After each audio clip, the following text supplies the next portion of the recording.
The Artan Legacy, Soulmates, Chapter 8, Scene 3. I insisted on utilizing my model a little longer before he was permitted to rejoin the rest of the audience, as he was keen to observe how I appeared while painting from the other side.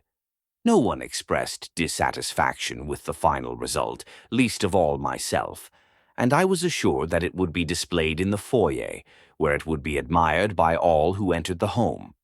I thought a painting like this would take days. I told you she was a prodigy, didn't I, dear? Lady Orswa was relentless in reminding her husband that she had been right from the beginning. It was a guiltily satisfying position to be in. The lord of the house admitted his mistake but once and thereafter avoided the subject altogether. Nevertheless, he remained jubilant, affirming that I possessed a rare talent, and vowed to inform his friends and acquaintances of my skill. The Baron and his lady each had their own chambers and slept apart. At first it seemed that Lord Zajardo would spend the night with us, but he was later collected by a carriage sent by his son, who had arranged for him to stay in private accommodations. Princess and I were granted an entire room to ourselves, allowing for an intimate conversation. I never get used to watching you work, Dubart. I can't imagine how I'm supposed to pretend, so I won't try. I have decided that I will not paint anything during the day, she said from her side of the mirror. I had undressed our shared body, changed it, and received only the faintest judgment for doing so. Despite my earlier declaration of liberating myself from the burden of explicit avoidance, I still remained respectful and endeavored not to see Princess's bareness. Aside from the lady of the house's insistence upon a toast to celebrate their new decoration, we might have gone straight to sleep. Yet, as I passed by the Baron's study, I happened to notice a few manuscripts. The Baron's collection was disappointingly meager, occupying scarcely half of a single bookcase slightly taller than Princess. The other half of the shelf had been filled with memorabilia, wooden statues, and metal artifacts. Whenever handwritten material was discovered, it always demanded scrutiny from any inquisitive or aspiring Magian. For unlike the printed word, such works were often singular, the only manner in which matters of the arcane were ever recorded. Out of 3 titles that caught my interest, I read 2 in their entirety. One was an antiquated and potentially hazardous treatise on alchemical concoctions intended to improve the female skin. It was intriguing as a glimpse into the past, revealing the outdated practices of ancient alchemy. It mentioned the boiling of kranta in cow urine instead of simple salted water, the absurd notion of applying Ricores balm directly to the skin without a linen sheet, and, naturally, it included the now-abandoned method of distilling chamomile extract, despite the proven superiority of stone grinders with quartz. Less ostentatious, perhaps, but far more effective. The other volume I completed was a military diary written by a scribe, assisting a general who consistently made orthographic errors every few words. Despite this, it was a compelling read, with a quarter of the book devoted to describing the battlefield applications of the Artan Legacy, which extended far beyond mere healing or illumination. Frequently, as I was about to turn a page, Princess would gently ask me to wait a little longer, for she had not yet finished reading. I was not the only one who relished this scribe's narrative. Though we read nearly until dawn, Princess awoke feeling perfectly refreshed, and told me so as she slipped out of her sleeping gown and into her old dress. Ladies of her station typically adhered to what they called the Law of 4, wherein they would wear the same dress for 4 consecutive days. Afterward, they would wash their bodies and garments, or have them washed by an assistant. Not everyone was fortunate enough to procure a hot bath at their leisure, and noble ladies and lords of landlocked fiefs without ample fresh water were often reduced to using a bucket and washcloth. Princess explained this to me as I had grown accustomed to changing my clothes daily for hygienic reasons. frequently staining them with bodily fluids or experimental materials. To mitigate the unpleasant odors the human body produced, nobles of both genders typically removed all body hair where sweat tended to accumulate, pubic hair being viewed as optional, and wore thin pieces of cloth between their garments and skin as dress guards to keep their attire fresher for longer. Additionally, Princess noted the common practice of applying increasingly generous amounts of perfume as the 4 days progressed. Superior hygiene and dietary habits accounted for the noble class's longer lifespan, on average 15 years more than commoners, even without factoring in accidental deaths and conflicts. Ladies like Princess, who took meticulous care of their bodies, could expect to live anywhere from 75 to 85 years, though it was not unheard of for some to reach even greater ages. Magians surpassed them all, some living up to a century and a half before their bodies ultimately failed, despite their powers. The Baron himself, though nearing 60, still had ample life remaining and awoke in high spirits. By the time Princess descended the staircase, he was already standing in the foyer admiring his new portrait. We exchanged pleasantries, and he promptly presented a small purse filled with gold coins to settle the wager and commission. With such wealth in hand, Princess rightly inquired about entertainment options in Bernan. The Baron, however, was of little help, and he admitted as much. He was not a local and rarely spent time at this residence, which was primarily occupied by his wife due to its proximity to other nobles. Nonetheless, he invited us to explore the city on our own. Although he owned a collection of horses and carriages, these were in Tulikoth to the west.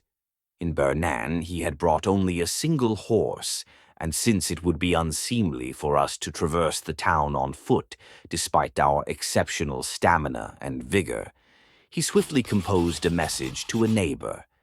They graciously lent us a vehicle, and after breakfast, Princess departed. Lady Orzwa, invited to join us, felt slightly unwell after drinking in our honor the previous night and was indisposed for the entire morning. The coachman, who also served as our guide, was a sprightly and kind youth who could barely be considered a man. Though he had been taught proper decorum, it was not instilled deeply enough, making him a quaint conversational partner. Princess and I concluded that a visit to a library was in order and were pleasantly surprised to learn that Bernan boasted not one, but 3 establishments specializing in books, with likely more to be discovered if we inquired with someone proper and all that, as our guide phrased it. We instructed him to take us to the largest establishment first, and our modest stagecoach carried us downtown, where we were again impressed by the city. The streets teemed with as many people as the day before, perhaps even more. Our vehicle did not traverse the roads alone, and the numerous others sharing our method of transportation created enough traffic that a degree of communication and coordination was necessary among the coachmen to determine who would have the right of way and who would wait. Despite the lively sights, Princess and I chose to keep the curtains of our stagecoach drawn so that we could converse freely without being thought insane. The first library we visited, while of adequate size, was still nowhere near rivaling my father's collection. It was a dusty establishment overseen by a solitary librarian and her pages. The building had only 1 story, but the bookcases stretched nearly to the ceiling, and wooden ladders were scattered throughout to retrieve volumes from the highest shelves, which was the very reason for the pages' employment.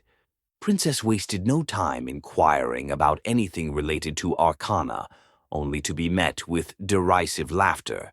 Not directly, but the sentiment was unmistakable. As I was already aware, the Artan legacy was not scientific knowledge freely accessible to all who sought it. It was a specialized and intricate discipline, guarded jealously by its practitioners. Its secrets were seldom shared, and only with those deemed worthy. Of course, other forms of arcana were better left unmentioned altogether. Undeterred by the veiled rudeness, Princess adopted a commanding tone and produced a bag brimming with royal seals.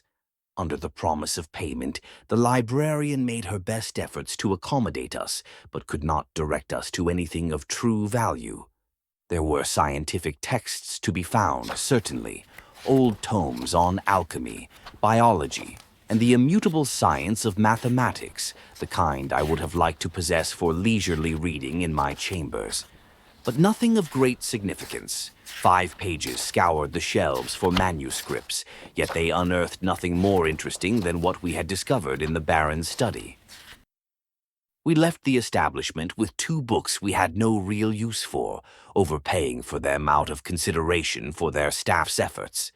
We commanded our coachman to take us to the next library, where we encountered a similar experience.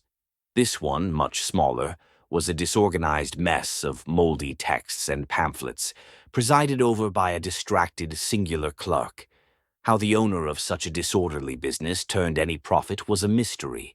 The place was deserted, and the man behind the counter was wholly ignorant. This worked to our advantage, however, as we managed to purchase a valuable manuscript for far less than its true worth.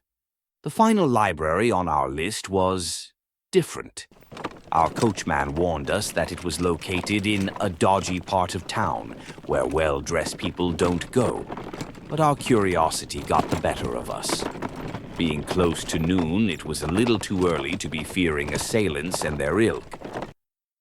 To call it a library would be a gross misnomer. The establishment before us exuded an aura more befitting a crypt than any scholarly repository. Barely discernible from the street, it possessed no proper door, only a filthy scrap of cloth nailed haphazardly against the entry. A descending staircase led into the subterranean depths, where walls of rock and packed earth, held together by precarious beams, imbued the place with the aspect of a forsaken mine. No counter or desk greeted patrons, merely an odd assortment of objects, strewn haphazardly upon shelves or the floor, while an ancient man, alone in his chair, lingered near the sole source of illumination, a dim flickering lamp in the midst of this chaotic horde. "Welcome," he rasped, his voice worn and brittle as old parchment. Though I could not hear the protest of his joints, I imagined them creaking with every movement as he rose from his seat. "Ah, a noble lady graces my humble establishment," he observed with a glimmer of recognition in his eyes. "To what do I owe this rare honor? If I may be so bold, you appear to be in excellent health. Perhaps you seek something for the skin, A remedy for a family member? Or are you perhaps on the hunt for rare perfumes, or—" His voice dropped to a conspiratorial murmur. "Is it possible you wish to play a trick on a friend?" Princess recoiled ever so slightly at the old man's unabashed frankness. He appeared decrepit, his body hunched, with only sparse tufts of hair remaining atop his weathered scalp, though his bushy eyebrows remained defiant above his veiled brown eyes. His nose, bulbous and overlarge, dominated a face marred by blemishes.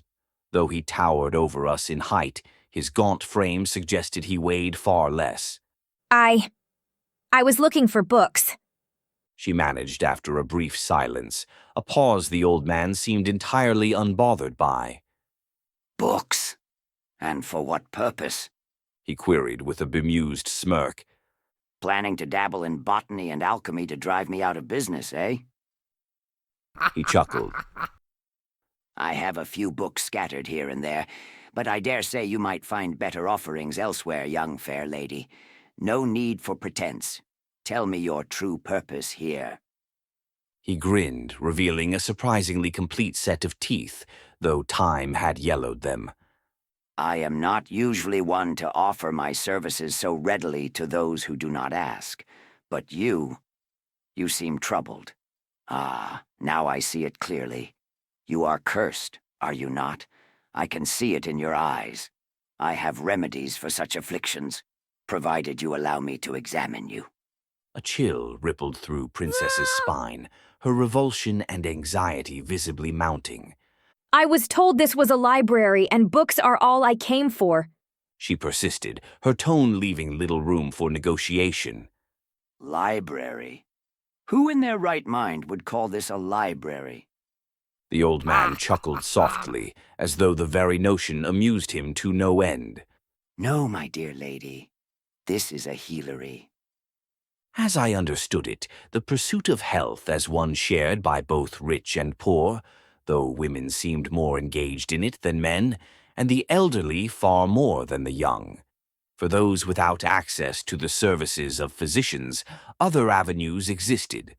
The Sisters of Light and various religious orders offered succor to the sick without charge, though the care they provided was often rudimentary, palliative at best, a last recourse for those whose only hope lay in divine intervention. Apothecaries, too, were ubiquitous, their shops staffed by those with at least some minimal training or practical experience, offering remedies and advice to the general populace. And then there were healeries. Healeries were the more esoteric side of the science of healing, steeped in superstition and often regarded with skepticism by the learned. I had encountered them in the pages of many a treatise, almost always in a disparaging light, places filled with charlatans and ignorant elders who fancied themselves practitioners of the occult, despite their woeful lack of knowledge of sigils, incantations, or the intricacies of artanical formulas. This dismal establishment was the very antithesis of what we sought, a den of falsehoods peddled by the decrepit figure before us. What I had identified as trinkets scattered about the floor were not merchandise, but rather the tools of his fraudulent trade. Were I in control, I would have already made our retreat, but Princess seemed too wary of turning her back on this so-called healer. My apologies then. She stammered, visibly unnerved. In that case, I fear you cannot be of any assistance to me. Oh, are you certain? The old man inquired, his tone unhurried as he rubbed his bony hands together. You are not here seeking books merely for the pleasure of reading, are you? No, you seek knowledge to free yourself from the curse that plagues you, He insisted with unwavering certainty. You are mistaken. I am not cursed. Princess retorted, her voice shaky. But you are. The old man asserted, his tone suddenly sharp as he pointed directly at our chest. And you know it well. You have come to the right place, noble lady, for I may be ugly and scary to behold, but I possess the means to help you. You cannot. We are done here. Princess finally decided to leave. In that case, I shall not hinder your departure, He said, shrugging his aged shoulders. though it is a pity, for I happen to be well versed in the art of expelling spiritual possession. Princess's eyes widened, evidencing her sudden interest. Ah, I see I have struck a chord. Yes, I can see it now. You are not alone within that elegant dress of yours, are you? You have an unexpected guest. But fear not, for I can rid you of it. All you need are the proper tools and the knowledge I can provide.